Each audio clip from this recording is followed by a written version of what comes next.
The Coppersmith's Song. In the wind-blown town of Al-Qadir, where the mountains curled like sleeping lions and the sky stretched forever blue, there lived a boy named Idris. His father had been a coppersmith, and his father's father before him, and from the age of 6, Idris's hands were taught to coax song from hammered metal. Their workshop was narrow, dark, and filled with the scent of scorched metal and rose oil, for they always placed a single rose in the corner. For beauty, said his father, belongs even in the hardest work. But Idris's gift ran deeper than his father's. Where others saw cups and pots, he saw music, he saw flight. He began crafting shapes no one had made before, spouted vessels that curved like bird wings, trays engraved with entire legends. But the town mocked him. The boy makes toys, not tools, laughed the merchants. He should stick to his father's pots, sneered the other smiths. In the market they pushed past his stall, choosing duller but familiar wares. Boys from noble families kicked dust into his doorway. They mimicked his soft voice and calloused hands.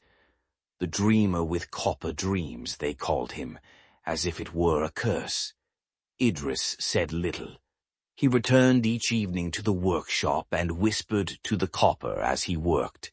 He believed, not in what others said he could be, but in what he already was, beneath the bruises of ridicule and years of unseen labor. His father, before passing, had once said, "The world is slow to recognize brilliance, son, but time bends toward the light." Years passed. Idris grew tall, his shoulders wide with toil. His hands became scarred maps of effort. His designs became finer, plates that shimmered like moonlight, pictures that sang when water was poured, each piece bearing a story etched in a language only the patient could read. Then one spring the Sultan's caravan passed through Al-Qadir. A wedding was to be held, and the princess, famed for her wisdom and taste, wished for a wedding gift like no other. The town scrambled to offer treasures, gold-threaded silks, jeweled goblets, a mirror framed with pearl.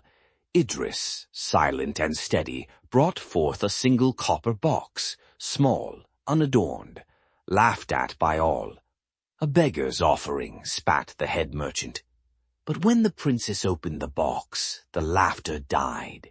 Within, the copper unfolded itself, petals spiraling outward, revealing an engraved poem that shimmered in firelight, and a song that played softly from a hidden mechanism, as if the metal itself breathed.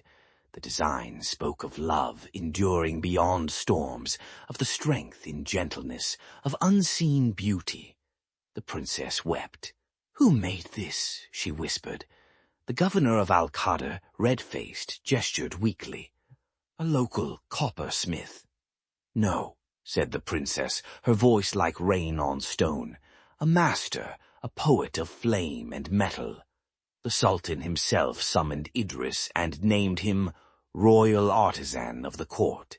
His name echoed beyond the mountains, across the deserts, into cities where once none knew him.